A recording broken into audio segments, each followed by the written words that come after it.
당신의 삶에서 자유를 느꼈던 가장 기억에 남는 순간을 구체적으로 묘사해 보세요. 그 순간 당신은 어떤 환경과 상태에 있었으며 어떤 선택들이 당신을 자유롭게 했는지 분석해 보세요.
자유에는 대가가 따르고 그 대가는 투명성입니다.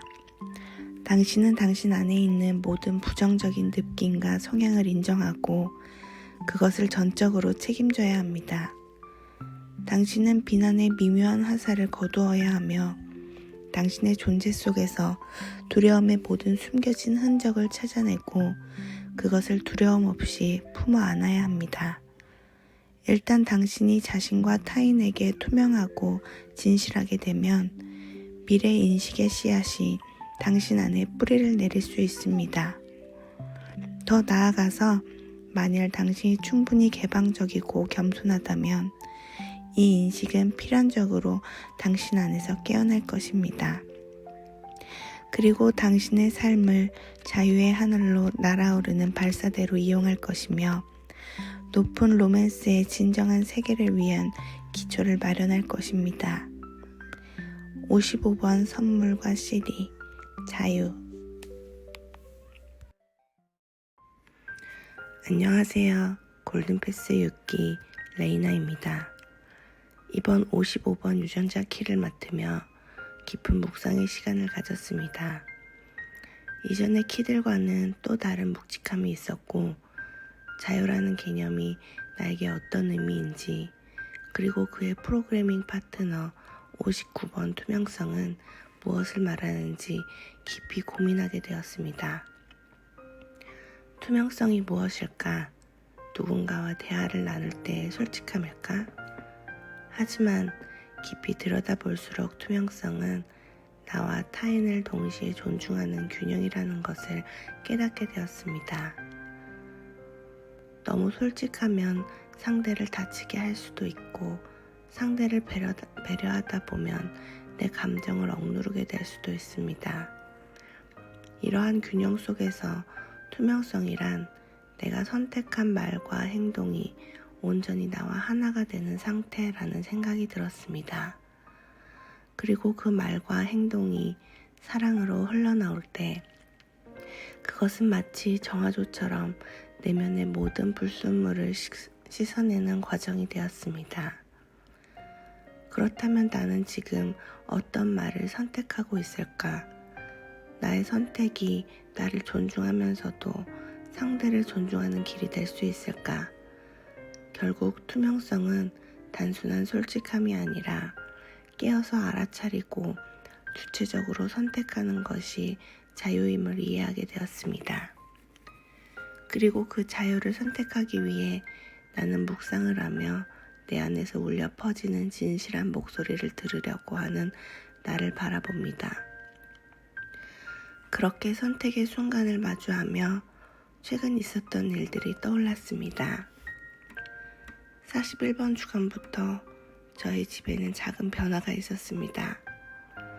아이가 자기만의 방을 원하면서 가구를 재배치하고 불필요한 것들을 정리하기 시작했습니다.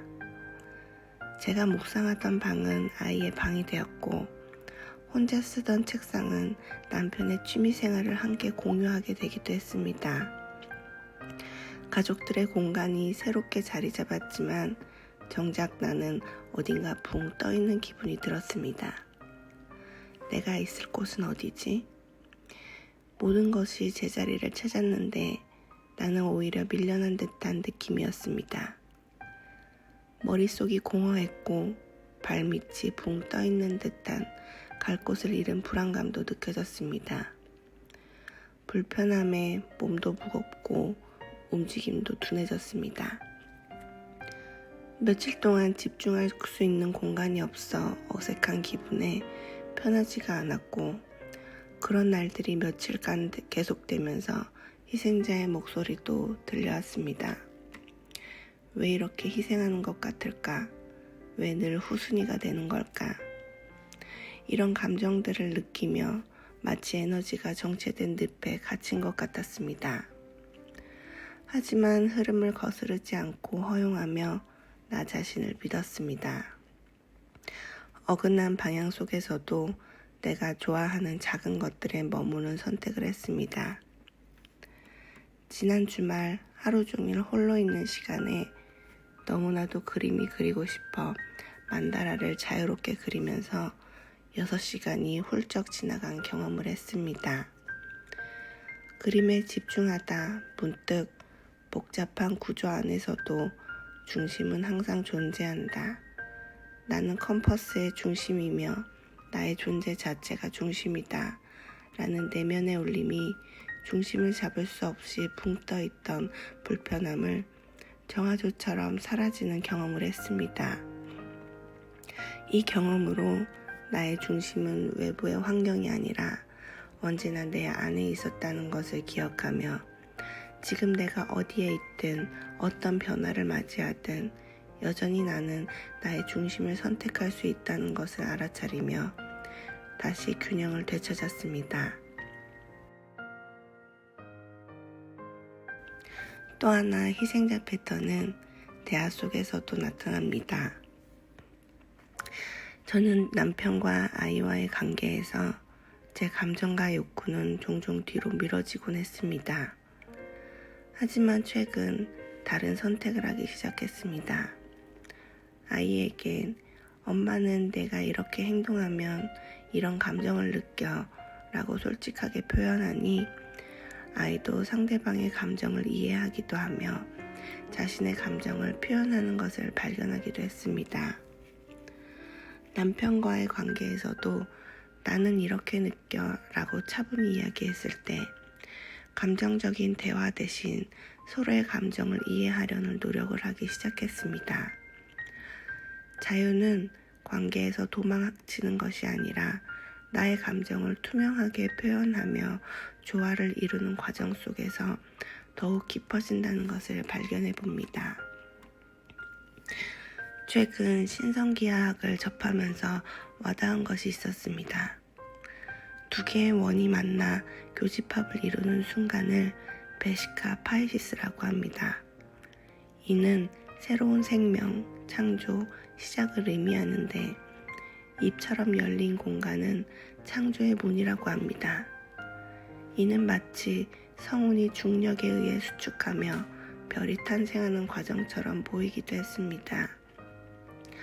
베시카 파이시스가 창조의 문이듯 우주에서도 물질이 모여 새로운 빛이 탄생합니다. 그것은 한 우주를 품고 있는 관계에서도 동일하다는 생각이 듭니다. 신성한 열매를 맺을 수 있는 감사의 시간이지만 우리는 때때로 상대를 존중하지 않거나 혹은 나 자신을 존중하지 않으며 이 사실을 잊곤 합니다. 저는 이런 관계 속에서 진실한 자유를 선택하는 것이 나를 존중하는 동시에 상대방과의 관계 속에서 균형을 찾아가는 과정임을 깨닫게 되었습니다. 진정한 자유는 이 균형을 찾아가는 과정 속에서 피어나는 게 아닐까요? 삶은 수많은 서사로 이루어져 있고 작은 플라크톤이 흡수되고 결합되어 새로운 생명체로 변화하듯이 우리는 경험과 실패, 성공이 뒤엉키며 변화합니다. 나는 고유한 성질을 가지고 있지만 타인과의 관계 속에서 끊임없이 상호작용하며 성장합니다. 그리고 그 과정에서 나만의 변화가 아니라 나와 주변, 더 크게는 인류 전체가 진화하고 있음을 느낍니다. 우리가 관계 안에서 경험하는 감정의 증폭은 마치 인터스텔라에서 주인공이 블랙홀 속에서 과거의 자신을 보며 깨달음을 얻는 순간과도 닮아 있습니다. 과거에는 보이지 않던 것들이 선명하게 드러나고 감정의 노폐물이 한 증막에서 땀처럼 흘러나가며 그 자리를 새로운 깨달음이 자리 잡습니다. 지금 저는 엄마라는 역할을 살아가고 있습니다. 때때로 하고 싶은 것을 제대로 하지 못하는 나 자신을 보며 다시 희생자 패턴으로 빠질 때가 있지만 묵상을 통해 깨닫게 되는 것은 지금 이 순간에 충실해지고 싶다는 것입니다. 육아는 때때로 버겁고 나 자신을 잊어버리는 듯한 순간들도 찾아옵니다. 하지만 그것은 단순한 책임을 넘어 내 삶에서 가장 소중한 시간을 보내는 과정이기도 합니다.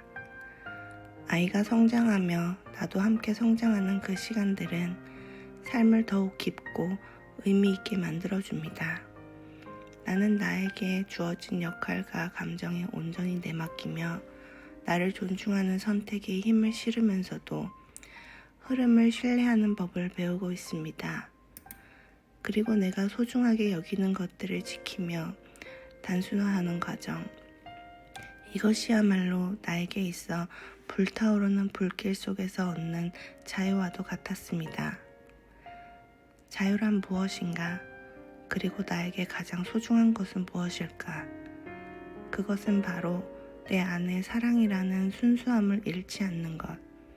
자유란 결국 어떤 상황 속에서도 빛을 찾아 선택할 수 있는 의지이며 그것이야말로 신의 의지라 생각합니다. 흔들리는 삶 속에서도 우리는 언제나 자유를 선택할 수 있습니다. 그 자유를 선택하는 순간 우리는 진정한 빛을 발하게 됩니다. 내면의 고요함 속에서 바라보는 흐름을 신뢰하며 내면의 목소리를 듣는 자유, 그리고 나 자신을 사랑하는 자유를요. 오늘도 온전한 날입니다. 감사합니다. 사랑합니다.